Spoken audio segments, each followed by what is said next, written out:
అండి, నమస్తే. నేను మీ గీత. వెల్కమ్ బ్యాక్ టు మురిమల్ల ముచ్చట్లు. ఈరోజు వీడియోలో మీసాల వెంకన్న స్వామి గురించి చెప్తానండి. సో ఈ పేరు ఎక్కడైనా విన్నారా? వింటే కనుక కామెంట్ చేయండి.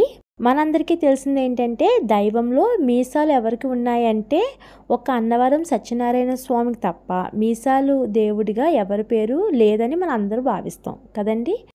అయితే ఆయన ఒక్కడే కాదండి, ఇంకో దేవుడు కూడా ఉన్నాడు. ఆయన ఎవరో నేను ఇక్కడ మీకు చెప్తాను. సో ఆ దేవుడు ఎవరు తెలియాలి అంటే కనుక ఈ వీడియో పూర్తిగా చూడాల్సిందే. అండ్ ఈ వీడియోని ఎక్కడా స్కిప్ చేయకండి. వీడియో పూర్తిగా చూస్తేనే మీకు ఆ దేవుడు ఎవరో అనేది తెలుస్తుంది. వడ్డికాసుల వాడిగా, ఆపద మొక్కుల వాడిగా, భక్త కోటి కొలుచుకునే శ్రీ వెంకటేశ్వర స్వామి ప్రసన్న వదనంతో, నుదుట తిరునామాలతో, శుభకాన చందనంతో దర్శనం ఇవ్వడం అందరికీ తెలుసు. కానీ పౌరుషానికి ప్రతీక అయిన ఆయన మీసంతో శ్రీవారు ఉంటాడంటే మీరు నమ్ముతారా? అవునండి, తప్పకుండా నమ్మాలి. ఇది నిజంగా ఉంది ఈ ప్రదేశం. అదేంటో ఇప్పుడు చెప్తాను. తూర్పు గోదావరి జిల్లాలో అంతర్భాగంగా ఉండే పాండుచేరి ప్రాంతం యానంలో అయ్యవారు మీసాలు మెలివేసుకుంటూ భక్తుల కోరికలను తీరుస్తున్నాడు. అయితే ఈ ఆలయం రెడ్డి రాజుల కాలం నాటిదిగా చెప్పే ఈ ఆలయంలో ఈ మీసాల వెంకటేశ్వర స్వామిని చద్దికూడు వెంకన్న అని కూడా అంటారండి. సో ఆ పేరు ఎందుకు వచ్చిందో అనేది నేను ఇక్కడ మీకు చెప్తాను. మనకు తెలిసి ఏ ఆలయంలో అయినా పూజా కార్యక్రమం పూర్తయిన తర్వాత మధ్యాహ్నం సమయంలో దేవుడికి మహానైవేద్యం పెడతారు. అయితే ఈ మీసాల వెంకన్న దేవాలయంలో మహానైవేద్యం స్వీకరించిన తర్వాత భక్తులకు దర్శనం ఇస్తారండి. అందుకే ఇక్కడ ఆయనను చద్దికూడు వెంకన్న అని పిలుస్తారు. ఈ పేరు ఎందుకు వచ్చిందో మీకు అర్థమైంది కదండి ఇప్పుడు. సో ఈ మీసాల వెంకన్ని చద్దికూడు వెంకన్న అని కూడా పిలుస్తారు.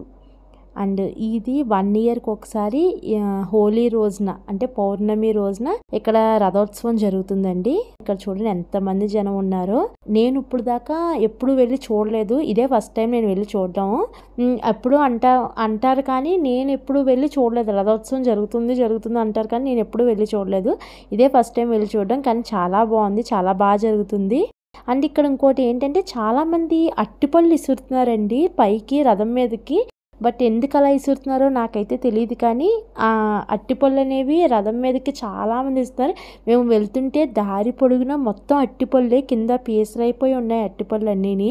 అక్కడ పంతులు గారు ఉంటారు కదండి, ఆయన అయితే పళ్ళెం ఇలా అడ్డం పెట్టుకుని ఉన్నారు పాపం, దాంట్లో అట్టిపళ్ళు అవి తగలకుండాని. అండ్ ఇక్కడ చాలా బాగా చేస్తున్నారండి. బాణాసంచారి ఇదంతా చేస్తున్నారు, చాలా బాగా చేస్తున్నారు. 1 ఇయర్ ఆ రథోత్సవం అయిపోయాక ఇక్కడ మీకు చూపిస్తున్నాను చూసారా, దీంట్లో పెట్టేస్తారండి రథాన్ని. పెట్టి క్లోజ్ చేసి మళ్ళీ 1 ఇయర్ తర్వాత మళ్ళీ రథోత్సవం జరుగుతుంది. గుడి దగ్గర నుంచి తీసుకొచ్చి గుడి దగ్గర నైట్ ముందు రోజు గుడి దగ్గరికి వెళ్ళిపోతుందంట రథము. తర్వాత రోజున అక్కడ నుంచి ఇక్కడికి తీసుకొస్తారు. సో చాలా టైం పడుతుంది అక్కడ నుంచి ఇక్కడికి తీసుకొచ్చే టైంకి. అండ్ టెంపుల్ చూపించలేదు అనుకోకండి, ఎందుకంటే టెంపుల్ అనేది కన్స్ట్రక్షన్లో ఉంది. సో ఓన్లీ విగ్రహాన్ని తీసి పక్కన అలా పెట్టారు. మీకు విగ్రహాన్ని చూపిస్తానండి. టెంపుల్ ఆల్రెడీ ఒకసారి కన్స్ట్రక్షన్ అయిందట, నాకు తెలిసింది చెప్తున్నాను అంటే. బట్ ఇప్పుడు మళ్ళీ రీకన్స్ట్రక్షన్ అవుతుందండి. సో విగ్రహం అయితే ఇదండి. ఈయనే మీసాల వెంకన్న స్వామి. సో ఆయన మీసాలు ఇదిగోండి ఇలా ఉంటాయి. అండ్ ఇక్కడ కూడా కళ్యాణం జరుగుతుందట. ఎవరైనా పెళ్లి కాని వాళ్ళు ఇక్కడ కళ్యాణం చేయించుకుంటే కళ్యాణం జరుగుతుందని ఇక్కడ చెప్తారు. సో టెంపుల్ ఇదిగోండి. ఇంతకుముందు టెంపుల్ ఇలా ఉండేది. అయితే ఇక్కడ ఇంకొక విషయం చెప్తున్నానండి, అది ఎంతవరకు కరెక్ట్ అనేది నాకు తెలీదు. నాకు తెలిసింది నేను చెప్తున్నాను. సో ఏంటంటే, అది మీసాల వెంకన్నగా పిలిచే ఈ గుడిని 15వ శతాబ్దంలో రాజమహేంద్రవరంని రాజధాని చేసుకొని పరిపాలించిన తూర్పు చాళుక్యుల సమయంలో కట్టించారటండి. అయితే ఈ గుడిలోని బాల్య వివాహాలు ఎక్కువగా జరిగేవట. అందుకనే ఈ దేవాలయం బాల్య వివాహాలకి వేదికగా ఉండేదట అప్పట్లో. బ్రిటిష్ ప్రభుత్వం బాల్య వివాహాలని నిషేధిస్తూ శారదా చట్టం తెచ్చిందటండి. అయితే అప్పట్లో యానం ఫ్రెంచ్ వారి చేతుల్లో ఉండడం వల్ల ఇక్కడ శారదా చట్టం అనేది అమల్లో లేదు. దాంతో దేశం నలుమూల నుంచి జనం యానానికి వచ్చి తమ పిల్లలకు గుట్టు చప్పుడు కాకుండా పెళ్లి చేసేవారట. ఆ పెళ్ళిళ్ళు అన్నిటికీ ఈ మీసాల వెంకన్న ఆలయమే వేదికగా నిలిచేదటండి. అయితే ఆ రోజుల్లో పిల్లలతో ఎవరైనా ప్రయాణిస్తే అంటే పిల్లలతో ఎవరైనా ఇక్కడికి యానానికి వస్తే కనుక బ్రిటిష్ వారు ఏం చేసేవారంటే ఎక్కడికి పిల్లల్ని తీసుకెళ్తున్నాం ఏంటి అని అడిగేవారట. అప్పుడు ఇలా యానం అంటే బ్రిటిష్ వాళ్ళకి అనుమానం వస్తుందని చెప్పి కళ్యాణపురం అని చెప్పేవారట. సో ఆ యానానికి ఇంకో పేరు ఏంటంటేనండి కళ్యాణపురం అనేది. బట్ ఇది ఎవరికీ తెలియదు, యానం అనుకుంటారు. బట్ యానానికి ఇంకొక పేరు కళ్యాణపురం అని కూడా ఉంది. సో ఇదండి మీసాల వెంకన్న స్వామి గురించి నాకు తెలిసినది మీకు చెప్పాను. అండ్ మేమైతే తీర్థం అది కంప్లీట్ అయిపోయిన దేవుడికి దర్శనం అది అయిపోయిన తర్వాత ఇలాగ పిల్లలు అది ఎంజాయ్ చేశారు. అండ్ ఇక్కడ మా ఆయన నేనేమంటున్నానంటే మీరు పెట్టుకోలేదు బొట్టు, నేను పెట్టుకున్నానని చెప్పి ఇలా చూపిస్తున్నాను చూడండి. బట్ అక్కడ నాయిస్ ఎక్కువగా ఉందని చెప్పి నేను మ్యూట్ చేసేసాను. మళ్ళీ ఒకసారి దేవుడికి దర్శనం చేసుకొని అండ్ మేము అంటే పైకి వెళ్ళలేదండి, ఎందుకంటే చాలామంది జనం ఉన్నారు, పిల్లలతో కుదరదని చెప్పి మేము దూరం నుంచి దేవుడికి ఒకసారి దండం పెట్టేసుకొని అండ్ ఇంటికి వెళ్ళిపోయామండి. దారిలో కొంచెం షాపింగ్ అది చేసుకుంటూ అండ్ ఇంకోటి చెప్పడం మర్చిపోయాను, బీచ్ కోటి వెళ్ళామండి, యానం బీచ్కి. బీచ్లో కూడా కొంచెం సేపు ఎంజాయ్ చేసామండి. ఇదిగో శివలింగం పక్కన ఏనుగులండి. సో యానంలో మెయిన్ హైలైట్ ఏంటంటే ఈ యొక్క శివలింగం, దాని పక్క ఏనుగులండి. చాలా బాగుంటుంది ఈ వ్యూ అనేది. అండ్ తర్వాత మేము నైట్ టైం ఇప్పుడు వెళ్ళాం కాబట్టి మాకు గోదావరి, నెక్స్ట్ బ్రిడ్జ్ మీద లైట్లు అండ్ చల్ల గాలి ఎంత బాగుందంటే ఆ క్లైమేట్ అండ్ ఆ టైంలో చాలా బాగా అనిపించింది. మైండ్కి చాలా పీస్ఫుల్గా అనిపించింది. పిల్లలకు కూడా క్వాలిటీ టైం స్పెండ్ చేశారనిపించింది అక్కడ. ఎందుకంటే అత్తమాట ఇంట్లో వర్క్, స్కూలు ఇదే కదా. సో అందుకనే ఇలా బయటికి రావడం వల్ల పిల్లలకు కూడా కొంచెం ఫ్రీనెస్ వస్తుందండి.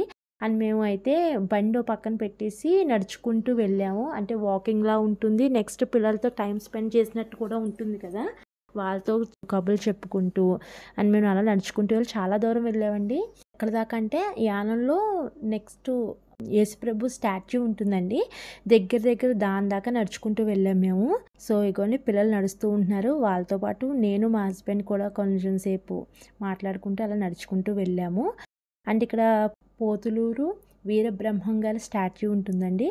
సో ఒకసారి స్టాచ్యూ కూడా ఫోటో తీసుకొని ఆ పక్కన గోదావరి అది చూస్తూ చాలా బాగా ఎంజాయ్ చేసామండి. సో ఎంజాయ్ అంటే ఆ నైట్ టైం వ్యూ అనేది అదొక మెమరబుల్ ఎక్స్పీరియన్స్ అండి.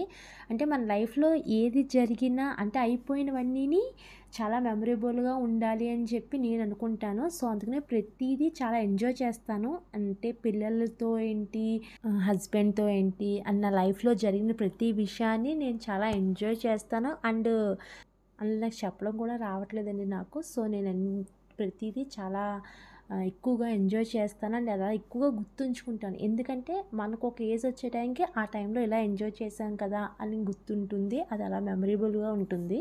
సో అందుకనే. అండ్ ఇక్కడ ఫ్రెండ్లీ పోలీస్ పార్క్ అని ఉంటుంది. సో ఇక్కడ చూడండి, అంటే లోపల మొత్తం అన్ని మొక్కలే ఉంటాయండి, చాలా బాగుంటుంది. ఇది మాత్రం ఓన్లీ సంక్రాంతి టైంకి ఓపెన్ చేస్తారు, ఇంకెప్పుడు ఓపెన్ చేయరు అనుకుంటున్నాను. ఎందుకంటే నేను ఎప్పుడు వెళ్ళినా ఓపెన్ చేసలేదు, ఒక సంక్రాంతి టైంకి ఓపెన్ చేస్తారు. మీరు చూసారు కదా గాలి అది ఎలా తెలుస్తుందో మీకే తెలుస్తుంది, ఇక్కడ చెట్లు అవి ఎలా ఊగుతున్నాయో. నిజంగా చాలా బాగుంది. అండ్ మీకు ఒకసారి ఎప్పుడైనా నేను దీని లోపలికి కూడా చూపిస్తాను, చాలా బాగుంటుంది. అండ్ అలా నైట్ టైం ఎంజాయ్ చేస్తూ కొంచెం పిల్లలు స్నాక్స్ అవి తిన్నారండి. బట్ నేనైతే ఏం తినలేదు, ఎందుకంటే నేను రామదేవుని పూజ చేసుకున్నాను కాబట్టి నేను బయట ఏమీ తినలేదు. పిల్లలు మాత్రం టిఫిన్ అంటే పానీపూరి లాంటివి ఏవో తిన్నారు. అండ్ ఆ నైట్ అలా వ్యూ అంతా ఎంజాయ్ చేస్తూ చందమామని చూస్తూ వాకింగ్ చేస్తున్నానని చెప్పి ఇలా పాదాలని ఇలా వీడియో తీసుకుంటున్నానండి. సో ఇదండి వీడియో నచ్చితే లైక్ చేయండి and me friends and family మెంబర్స్కి షేర్ చేయండి. బట్ అంత షేర్ చేసే ఇంపార్టెంట్ మ్యాటర్ ఏమీ లేదు, ఓన్లీ దేవుడి గురించి అయితేనే షేర్ చేయండి. అంటే దేవుడి గురించి చెప్పాను కాబట్టి షేర్ చేయడం తప్ప అంత అలా షేర్ చేయాల్సింది ఏం లేదు. అండ్ మన ఛానల్ ఫస్ట్ టైం ఎవరైనా చూస్తే కనుక సబ్స్క్రైబ్ చేసుకుని పక్కన ఉన్న బెల్ ఐకాన్ క్లిక్ చేయండి.